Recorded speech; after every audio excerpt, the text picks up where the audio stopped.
All right, everybody, welcome in to game 2 of our versus showdown. No Lux versus IxidorsDreams. I'm going to be on the play in this game 2 after getting handily comboed by No Lux in game 1. Gave him the peanut butter. This hand Gave him looks the jelly, reasonable. Maybe. What was that? I said gave you the jelly. Gave you the peanut butter. Yeah, exactly. Gave me the jelly. Taste the grape jelly. This is a keepable hand, Lux. I'm going to go ahead and try this one. I think we've got all the tools that you want as a Jund deck. Sounds good. I got all the tools I want as an Abzan Vizier of Remedies collected company deck.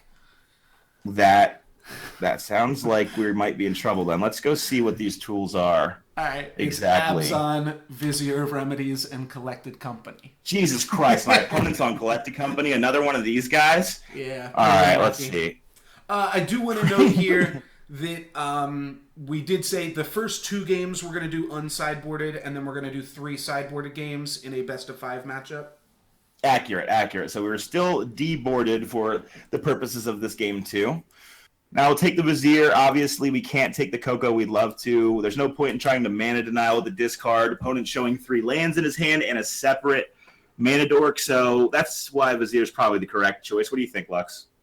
Oh, yeah, that was a good take. I had, 3 lands, 2 mana dudes. You weren't going to be able to land Death Me here.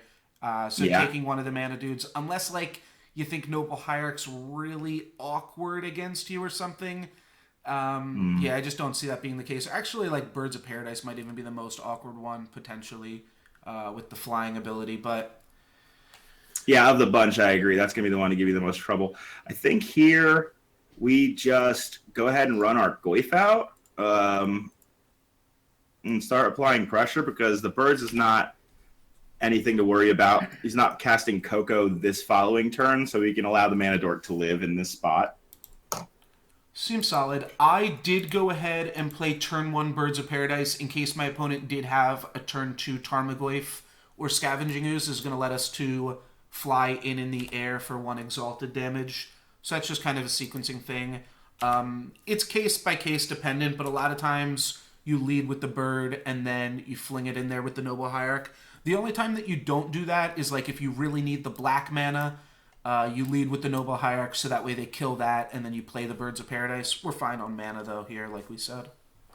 Yeah, that makes sense. And from the perspective of the Abzan and CoCo player, I'm sure getting those little bits of chip damage and matter entirely late game when you get taken off of your combo and you're forced to be on your backup plan of just beating down. Right. And you are not... Those chip points have to be relevant. And so I knew your hand. That was so silly of me to fire that off. I drew 2 cards since you've seen my hand. So... But you laid I played the Temple Garden. Oh, yeah. Well, I should have played the Godless Shrine. I didn't know about the Plains, to be fair. Yeah. So there was a card I was unaware of. I probably should have played the Godless Shrine not exactly the best Inquisition. To conceal my hand. I wasn't really thinking about it too much. I was talking about the other stuff. But either way, it means that your Tarmogoyf is good to smack it. Get in there. You. Yeah. Yeah, so we're not going to play anything now because we're waiting on the CoCo. Flooded on lands in his hand. Anyhow, we are now paying attention strictly to what he collected companies into. Potentially Duskwatch Recruiter that we don't want to accrue card advantage. So, what we can do here, we can fetch for a tap land or we can play a tap land. We can also get in for 1. And it's not at that high of a cost here, but it's potentially costing us 2 life points, but we've got the Windswept Heath that we can play next turn. So I think I'm going to smack for 1. Yeah, you still got the Plains too, so you can always just drop the Plains down. Yeah. Then we'll play Plains, CoCo, and because my opponent has a mana up, the other thing that we could do here is we could main phase CoCo and try to hit a another Noble Hierarch so that we're swinging for more damage this turn. I'm playing 4 Noble Hierarchs in this list. I'm just going to hang on to my collected company and play it later. We will have to play it in response to a Scavenging Ooze or something, but for right now we can afford to just leave open collected company mana. Seems wise. Don't fire it off early when you can afford to gain some tempo. For instance, if I needed to play something on this turn that would have taken up all of my mana sources, then I wouldn't be able to play that 1 mana removal spell, so I think it's just wise to do it the way you did it. Yeah, we could play collected company here. The thing is, even if we hit a Kitchen Finks, this Tarmogoyf is going to grow to a 3/4 once we put an instant in the graveyard. God damn it, he's on to us, guys. He's totally on to us. At the same time, we could hit like Kitchen Finks Eternal Witness, and that's pretty insane. I don't mind risking a double block when I'm having two pretty, like, what do you call it? Not versatile, but robust creatures. It's pretty robust value block. Yeah, not going to disagree there. You're right. The Kitchen Finks won't do it, but there is a combination that will allow it to be value-tastic. Yeah, I think at this point, like, I'm fine. We'll play around, like, Maelstrom Pulse and weird things like that. Some sorcery speed interaction. We're only taking 2 points of damage here. I don't think it's worth giving our opponent the information. Didn't crack the land. So bad. Of what are... Oh, yeah, he could have dealt one more damage by cracking his blade. Sorry, guys. First time we've ever recorded the VOD, so there is going to be a bit of... I definitely just skipped past your turn and didn't cast Collected Company, though, either. Oh, well, that was okay. So as we were just talking about, there's going to be a bit of silliness. And I was waiting for you to crack this land. Made these showdown versus before, but we will get better as the turns pass. Why would I ever cast this Collected Company before you crack this land? Like, if you crack... Look, dude, why would I crack this Tarmogoyf when you could totally bolt my Goyf? Why would I want to not let you do that? All right, let's smack for one again. Maybe Noble Don't Hire you do it. Here. Don't you do it. Oh, he's doing it. We're still winning this race here. I'm starting to think my opponent's on the game plan of attack you to death with this noble and never cast a spell. If he gets me to never cast a spell in fear of CoCo, then he might win this game. We're gonna take 1 damage for now. I'm also definitely not winning this race. If both of us never cast a spell, you 100% win this game. You've got a bigger clock than us and a Raging Ravine. That's fair, but if I never ever activate it, then that'll never help. Yeah. Oh, like if you tap out next turn to swing with Raging Ravine, then I'm definitely CoCo blocking. Because then that's a pretty good draw. So that significantly changes everything about this game. That is the type of draw that single-handedly swings your fortunes. Our opponent didn't cast CoCo last turn, so they probably don't have it. Even though we've seen it with 2 successful Inquisitions of Kozilek. All right, that's a good one. That is a good draw in this situation. It would have been a little slow if my opponent had, for instance, already cast a company, but luckily for us, they have not. All right, we're going to take 3 again here. Do we want to respond and tick up the clock? I think not from here. The Lavamancer represents a little bit of reach anyway. Yeah, also, you don't want to tap out. Like, you do know I have Collected Company, even though I decided not to cast it last turn for no reason. I, in fact, don't know that you don't have Collected... My God, he has Collected Company. You've seen it twice. Well, it made it more intense to think you didn't. All right, let's go. All right, so... Yeah, this is pretty straightforward. I mean, is it just the combo? No, but it's a Devoted Druid, and we already have the... Never mind, you don't know that we have that. But Devoted Druid seems pretty good. Devoted Druid's kind of a card you never want to let your opponent untap with if you can help it. Agreed. I was about to explain to the stream, the viewers, yeah, there's no way I'm letting the Summoning Sickness come off of that, so we're just going to go ahead and fire off the Abrupt Decay here. What I was really looking for there was what I said is the best card in the matchup, and that is Scavenging Ooze. If I get a Scavenging Ooze, I get to blank his Grim Lavamancer and his Tarmogoyf here. That'd be so gross. We're still definitely looking for that. That's what we're going to chord for if we have the opportunity. We can kind of race here, though. So, yeah, with this Exalted like this race, do you? I mean, by all means, giddy up.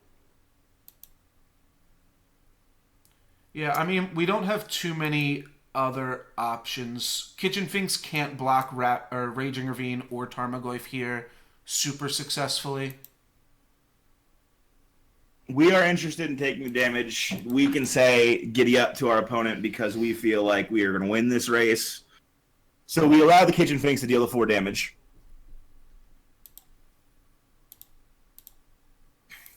All right, so he has another CoCo. Nope, just, okay, a bunch of creatures, sure. Now the race is looking pretty bad. 4 power ago it looked okay. Here. Yeah, Jund doesn't typically want to be racing that often, but Tarmogoyf can just, like, completely race something just by itself. The reason... So, like, Kitchen Fink's blocking is a free block when you've got Vizier of Remedies in play. But you typically don't want to do something like that against Jund because it's so easy for them to disrupt this. Now we're in a point, though, where, like, with Grim Lavamancer, even with double Vizier... it's going to be tough to try to block here. We can take this one. We can chump block a Tarmogoyf at any point. We're just going to take this one. We do have to worry about getting kind of low with Grim Lavamancer and Lightning Bolt push. But I think for now we can afford to take 4. We were at 14. So interesting spot for me is I have to decide how to value after a bad top deck, and perhaps a misfetch. I'm not too sure that I did misfetch, but perhaps. No, you fetched the Overgrown Tomb, right? Yeah, your perhaps seems that perfect in right now. retrospect looks pretty bad. We do need triple green, double red, triple black. Yeah, lots of things. This deck is very mana hungry sometimes. Oh, do you need more? No, you don't need more red mana. Yeah, I do.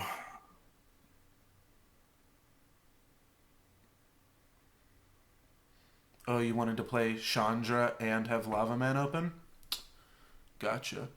Huh. So we can attack the Finks here. No, we can't because of the Vizier, so we're actually forced into it. Well, that's fine because at least it fogs his next attack step because he can't ignore Chandra.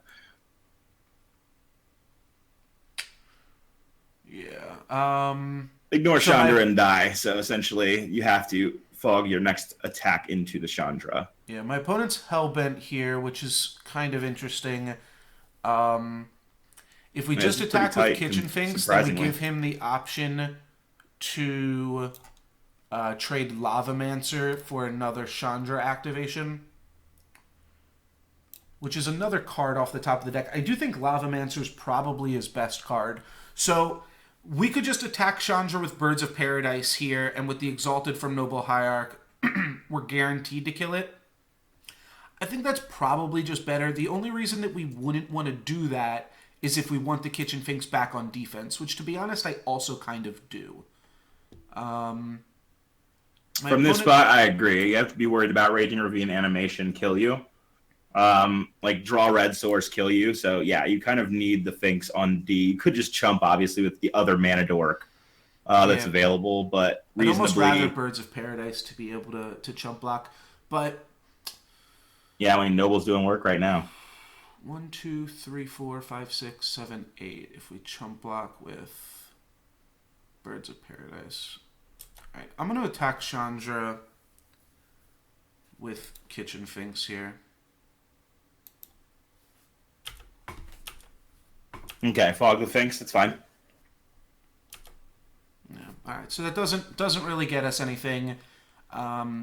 This will probably keep Raging Ravine from attacking, to be honest. We just put a Planeswalker in the graveyard, so now we're going to be down to 5 life points, too. But that's probably going to make him want to spend his Grim Lavamancer, unless he draws a untapped land. Alright, looks like just Goyfie's getting in. We're dead to Lightning Bolt. I think it is reasonable that we chump block here with the Birds of Paradise. And I'd rather chump block with a bird than with the first half of Kitchen Finks. There's other stuff that Kitchen Finks can do. And keeping it just a second longer could be good for us if we draw like a Gavany Township. That's on my end. I think that we're just using the Goyf to kind of play the Abyss role right now. We've got Grim Lavamancer to help clean up things as well. So if we play our cards right, as the saying goes, we can use the Goyf and the Lavamancer to wean the opponent off of his entire board state. So you didn't Grim Lavamancer my Devoted Druid on your turn? Is that just because you're waiting to see if I draw something relevant off of the Off of like my draw. Well, I can hold open the before- Lavamancer. I can hold the Lavamancer back as a blocker, and in response to anything that you would cast that's threatening with the Devoted Druid is when I can activate the Lavamancer. Fair enough, yeah. My opponent's life total is so low here. I kind of want to start clocking them, but I think we're going to hold back here.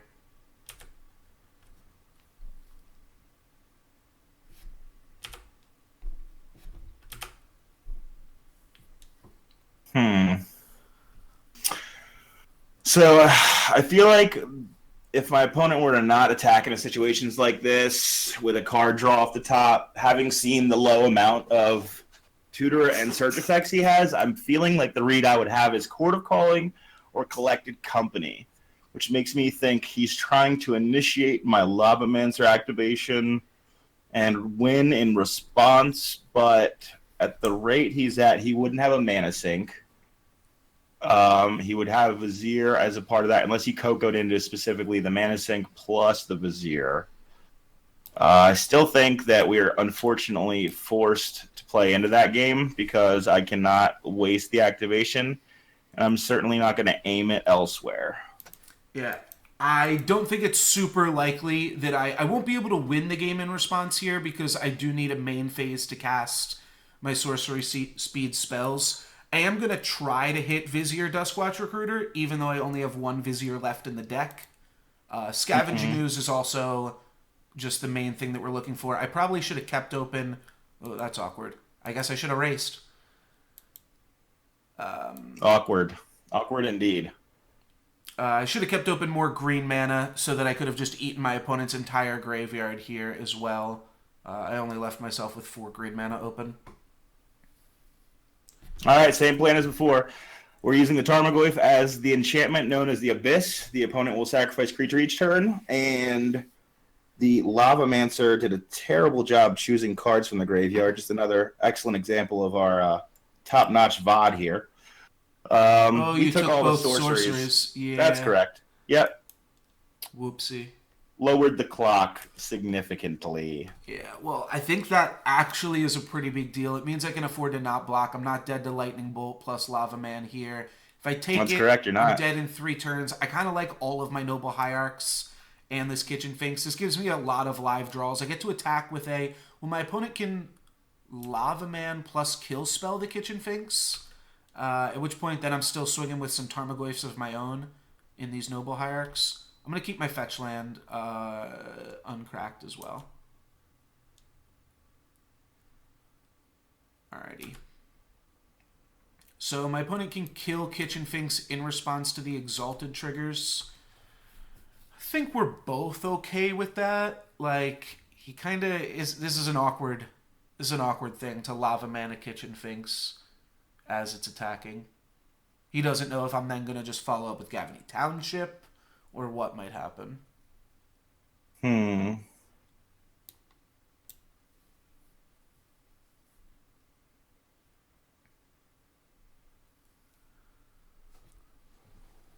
Tough spot. I'm going to have to think about this one for a brief second.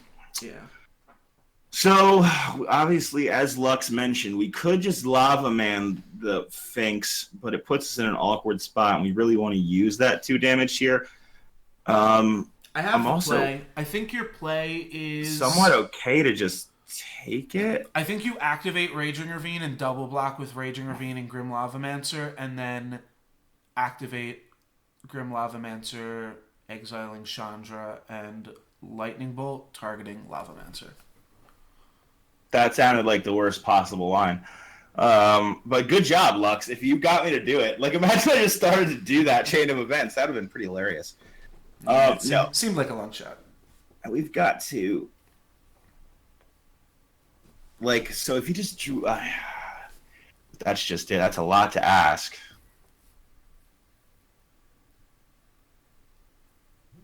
Yeah, we're not going to block. Sounds good. Wait, no, wait. Is that incorrect? So I block... Well, it's a 6/4. Oh, it's strictly it would be a chump block. Yeah. But I'm trying to think about damage Unless you're racing double here. blocking. Like, okay, so Yeah, I'm looking right now. comes I'm back looking at the other numbers way. 6 plus 4 equals lethal, and that's what I'm trying to make happen here.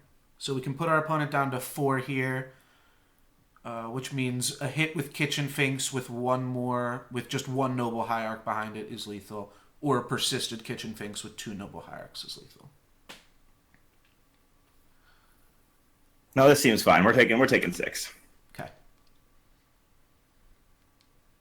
Opponent on 2 cards in hand, hasn't been activating Raging Ravine. Definitely going to lose a Noble at the end of turn, and I'm not sure what else we're going to do. Make sure you exile, like, Abrupt Decay Bloodstained Mire this time. No, I'm not too sure that is any longer something of relevance. Oh, you you're are going for my actually out of Lux. Got the Lightning Bolt. That'll do it, too. The Lux have been given. The Lux Yeah, I guess we were still dead to Lightning Bolt. have been taken away. And he did it. So we're even after 2 rounds of the pre-board. Sweet. Good 1-1. news. Yeah, I think that your position was correct. You had to race as best you could. I had the thought process there on the last turn was your last draw step. If it was any creature, then it would have taken me off of my line. I was looking at a line of potentially blocking with Lavamancer, shooting one of your nobles with a Lavamancer, bolting a noble, and using the last card in my hand, which was Fatal Push, to take out the last noble. And then animating Raging Ravine and Lurgoyf to go in for the final points of damage. But that would be dependent on you having a land and not a creature back to block. Yeah. So that was my thought process in the last turn. Got a little bit flooded there. We also drew a bunch of Vizier of Remedies for the cards that we drew, and like Noble Hierarchs off the CoCos. Yeah, a little bit of variance there. The Noble Hierarchs are fine. The Vizier, like I said, is one of the first cards that I board out in the matchup. Lava Man is also like pretty sweet to have access to that as like a main deck sideboard card.